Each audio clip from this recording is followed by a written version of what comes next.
Thank you very much for joining us. We're here for the Arabian Travel Market Virtual Events. This is the Breaking Travel News Round Table. I'm the editor of the site, Chris O'Toole, and we're here today to look at the future of business travel, something I understand you guys know a lot about, so we're here to take a look at your expertise. Just to introduce you first, we have Hutchinson, Chief Executive of Rotana Hotels and Resorts, 100 properties focused in the Middle East, but expanding into Africa and Eastern Europe, and with a real focus on business travel. We have Amanda Frasier, Executive Vice President of Standards and Ratings with Forbes Travel Guide. A lot of experience in the hotel sector, particular focus on boutique hotels, and they're rolling out best practice ideas, practical changes on the ground around the world. So we're looking to have more there. Guy, if we can start with you. I think there's an understanding now that the leisure sector is coming back, but the business travel sector will take a slightly longer time. In your experience there in the Middle East? To be honest, Chris, I'm not convinced that actually is how it will work. I don't think anybody really has the visibility or the ability to make any kind of structured forecast or prediction of how this will work.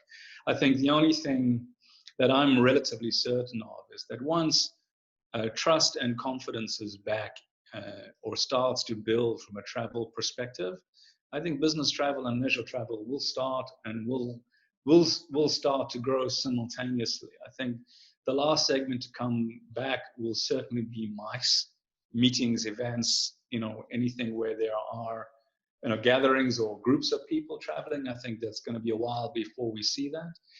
But I don't see a differentiation between individual business travel and individual leisure travel.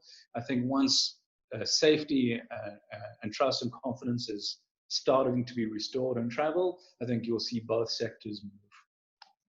And in the midterm, do you see a recovery to the levels seen in 2019, or is this long-term damage, do you think?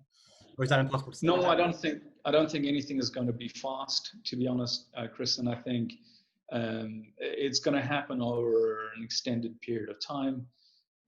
Still, it's not clear to anybody, including myself, and I'm a frequent business traveler, how exactly travel is going to be managed and how safe it will be for people to travel, be it for business or be it for leisure.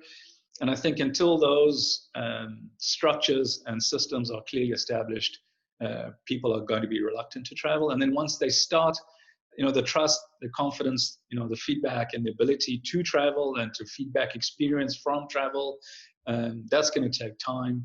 So for us, to be honest, when you look at sort of normalized business levels, we're not expecting to see that fully restored until likely quarter 4 21. Okay. And Amanda, this is something you're very focused on with the Travel Guide, with creating those standards and building that trust. Hello, Raki. How are you? Thank you for joining us. We were just talking with Amanda about the new standards they're rolling out in the Travel Guide and how that's going to build confidence in the travel sector. Can you tell us a little bit more about Amanda. Hi.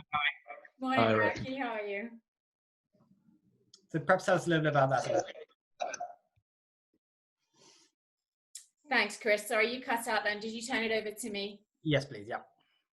Great. So thank you for that. So yeah, you're absolutely right. And, back to what Guy was just saying, I think at the end of the day, what we saw was, certainly what people are looking for, whether you are a traveler or working in the industry, is that look towards the confidence levels that need to come back. And so what we have been discussing with hotels and what we saw was needed was some guidance as to how to still deliver that really great level of service, especially in the luxury sector, which is what our business focuses on. So we decided, rather than completely give our standards a complete overhaul this year, because that would just add more confusion to what's already a very confusing environment, we decided to put out a set of best practices. So we took our standards and we said, you know what, maybe your hotel is now implementing temperature checks at entry points. but that doesn't mean that service has to go out the window and that you can't still be gracious and thoughtful and kind. So we came out with a guide with hints and service tips of really to put assurance in the hands of the staff and give them that confidence that they can still deliver great service and still deliver a great guest experience. Again, because to Guy's point, people will start traveling more when they feel confident, and they'll feel confident if the staff are executing their jobs with confidence as well. Is this going to be a long-term process? Are we going to see changes in the design of hotels as we look a couple of years ahead, or is this going to be a sort of temporary process till we overcome the sort of short-term difficulties? A little bit of both.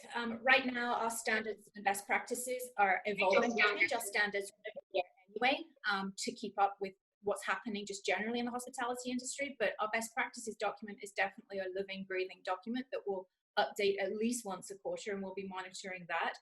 As far as what we see being temporary versus long-term, that remains to be seen. We consult with, many members of the industry, including our own SAC, which is our Standards Advisory Committee.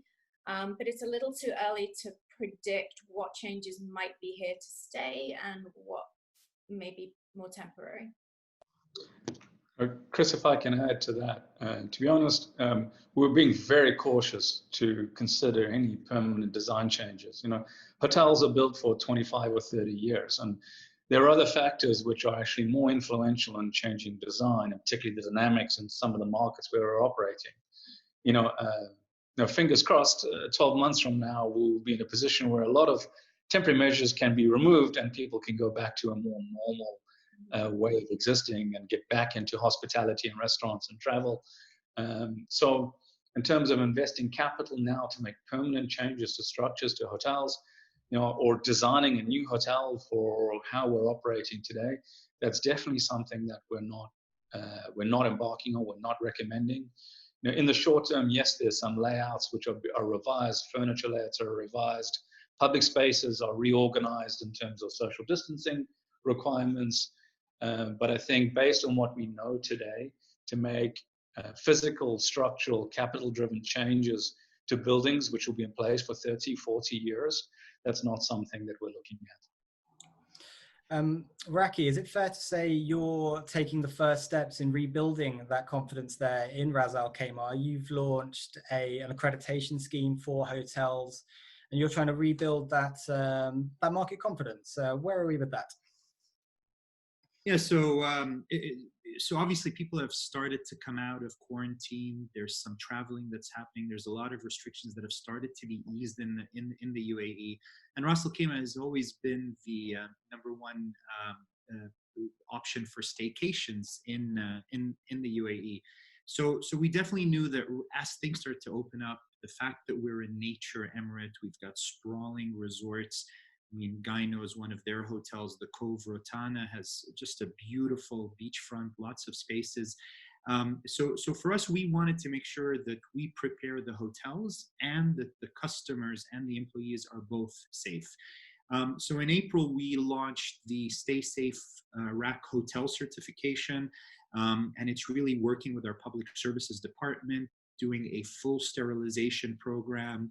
We put a really comprehensive guideline to focus on physical distancing, because really the space between people is what's important. Maximum capacities in public areas, restaurants, other facilities.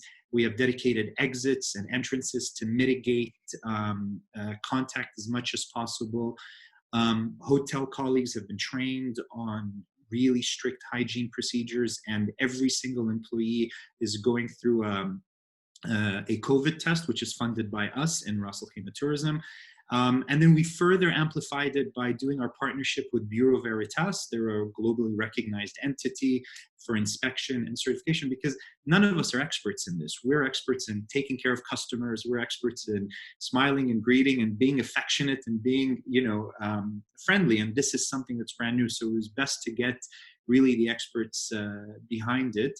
And the hotel experience now in Ras Al Khaimah is very, very different. We used to be welcomed with someone with a big smile who's warm and friendly. Now those smiles are covered with masks. And Everyone's wearing gloves, and there's hand sanitization, and there's a lot of distancing between how you check in, how you check out. We've implemented in many of our hotels contactless check-in. Your hotels that were used to providing you with buffets have eliminated the buffets. You get 2 seatings. Your menu shows up on your phone. You can do everything through a barcode. So we're really, really looking at ways to do it, and we're partnering with our government authorities to really help put a lot of these things into motion. With specific reference to the business travel and the MICE sector there, Guy mentioned that might be one of the slower sectors to come back. So I know you guys have built that new conference center, you've hosted the WTTC, you've hosted AHIC. Quite recently, this has been a big area of focus for you. Are you going to readjust now, or do you hope that market will still develop in the sort of midterm? We have to pivot and adjust, otherwise we won't survive. I mean, the fact that we're having something like this proves exactly that, to Guy's point, it will take a while for the MICE business to come back. Our focus has been very much on the domestic market. We genuinely believe that the domestic market, and we're starting to see it right now, our hotels as a market ran just under 60% last week. Occupancy, much higher average rates. And that's really the capacity where we want to be at this time. But we do see international travel coming up as these travel corridor agreements get signed. So there's bilateral talks between the UAE and other countries, and we're reaching out to various tourist boards. And the travel corridor is going to be where countries that have mitigated and have curtailed COVID as much as possible gets a travel agreement with another country that's done the same, and that's where your travel corridors work. That will be the second phase. But MICE is a huge part of our ethos and travel in general, not just in Ras Al Khaimah. So we do feel that that's coming. The one thing I will say is, yesterday I spoke to one of our hotel operators who runs a 4-star hotel in the city in Ras Al Khaimah. He was telling me how 90% of his customers are all corporate customers, and he's starting to see them come back, whether they're there for meetings with the government entities or with some of the other. So domestic corporate is coming back. But I say, if we're lucky, we'll see some MICE come back in the fourth quarter, but all of our focus is on the recovery whenever time's right. Okay, thank you very much. Amanda, back to you. How open are business travelers going to be to changing their behaviors in hotels? You know, these people that travel a lot, they go to a lot of hotels, they're used to a sort of certain level of standards. Are they going to be open to taking temperature checks, to only going to one restaurant, to having those options curtailed? How is it going to be received? You know, I think a lot of that is somewhat hard to predict. However, one of the conversations that we've been having frequently, and we cover it as well in our best practices, it really comes down to the quality of the communication that the hotels are going to put out, not only at the point that the guest is arriving, but pre-arrival. What's on the website? How are they communicating what the guest can expect? Because once the guest knows what's going to happen, the further in advance of their trip or their stay that they know that, the more open they're likely to be with going through some of these new procedures. I think when people are frightened or scared, it's because they don't know what's going to happen next, and they're going to be more resistant to it. So we've done a big focus in our documentation around communication and the clarity of it, and that's certainly going to be a big help. Also knowing what to do, to your point, when someone does refuse. You know, if you've got a family checking in and they do refuse to do one of the new procedures that you're following, or insist on not wearing a mask if that is something you're asking them to do, you know, that really is down to the hotels and how they want to execute that, but we're well aware that might happen. And Guy, are you seeing these behaviors rolling out now? Are you seeing a change in booking windows, in the flexibility you need to offer to your guests? I mean, a lot of hotels are making it easier to cancel or move bookings. Is that something you're seeing? Yeah, listen, I look forward to being able to measure booking windows. You know, I think the key to moving forward in this space, and it's not just for hotels, but I think in terms of how we approach this as destinations and how we reactivate destinations, and within that is the ecosystem, right? It's not hotels just on their own. It's about the tourism authorities like Khaimah and Raki and his team, and it's about retail, and it's about freestanding F&B, and how destinations come together and how quickly, collectively, we build trust and confidence back in travel, and how we do that quicker than destinations that we might compete against. So, I think having those kind of procedures in place are not an issue. We've not had any real pushback. People understand that it's safety, and people understand that it's necessary, and you're probably more likely to get criticized if it's not there than if it is there. So I think in terms of the current travel environment, people are looking for these touch points of assurance, that people are being disciplined and being concise and being comprehensive about the safety of colleagues and about the safety of guests. I think, in the current space, that's critical. And moving forward, that's going to be absolutely critical to build quickly that confidence back in travel. Those policies, those procedures, those structures must be concrete, they must be substantial, and they must be consistent. That's what's going to give people confidence in the destination, in the hotels, in the leisure experiences, and we must be consistent in delivering that. And then it's about being human and being flexible. We need to be hungry, we need to be flexible, we need to human, we need to talk, and we need to drive our destinations. So, wherever those might be it Ras Al Khaimah or Dubai or Abu Dhabi or other parts in the Middle East. We need to support each other collectively to get these structures, the standards in place. They're going to give business travelers, leisure travelers, eventually MICE travelers, that focus, that confidence to go, look, this is a good place to go, and it's well managed and it's well structured. And, the remit of experience across hotels, airports, retail, leisure destination, attractions, that experience is holistic, and it's something we can trust and be confident about. I think that really is the key for me. The individual procedures of where you wear a mask, or you don't wear a mask, or you disinfect, these are necessities. For as long as we have to deal with them, then they have to be there, and the lack of them is more worrying than the fact of having them. So these are not things that we are particularly concerned about. Okay. Is there an opportunity there, Raki, as the market does come back, for you to emphasize the qualities your destination has? There's a lot of space. You're able to. It's not quite as busy as Dubai, perhaps, or some other more established destinations. Could you take market share there if you're able to social distance in the short term? If people are able to have a bit more of a natural experience there? I think we've already done that. I absolutely believe that.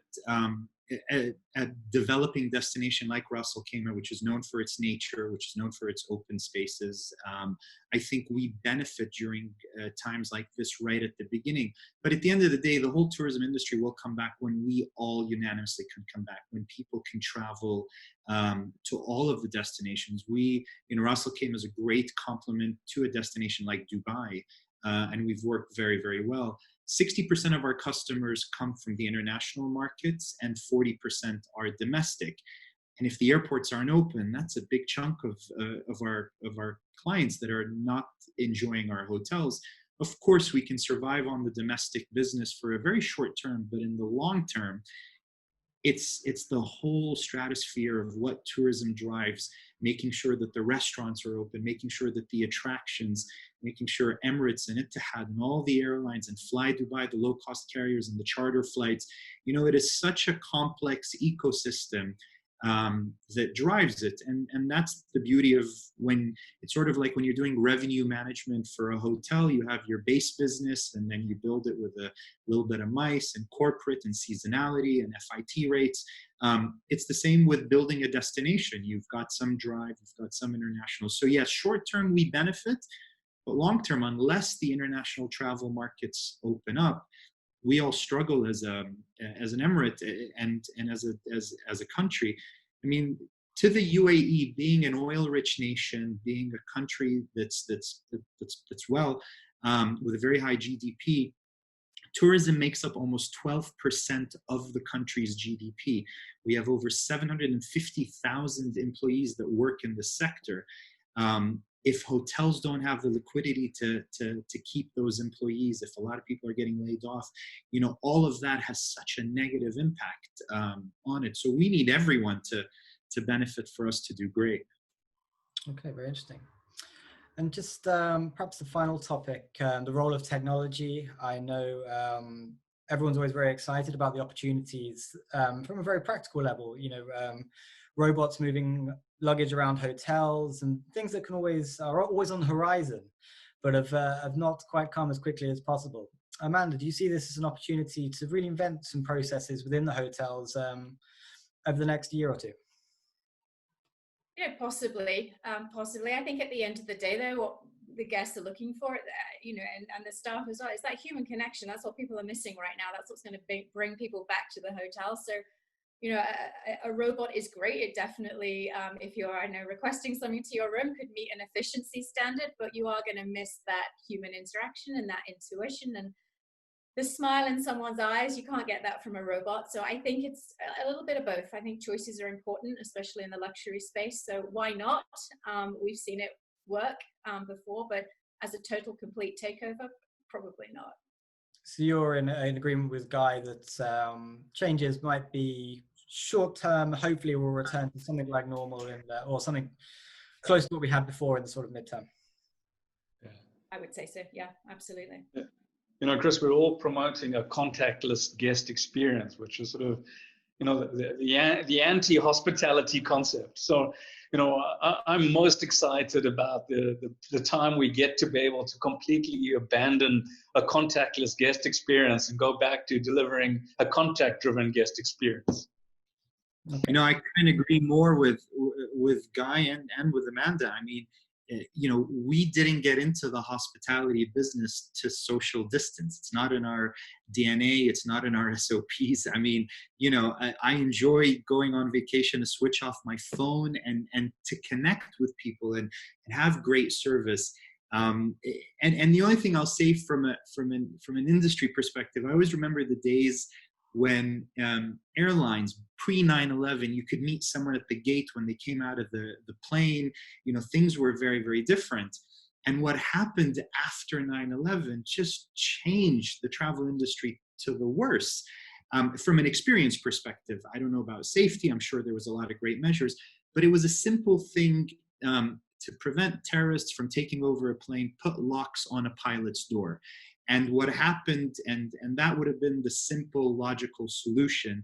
And what came just completely changed the industry where, you have to be there, especially in the US, you have to be at the airport 3 hours before travel for an hour flight. I just hope that doesn't happen, because our industry is all about connecting. It's all about creating memories.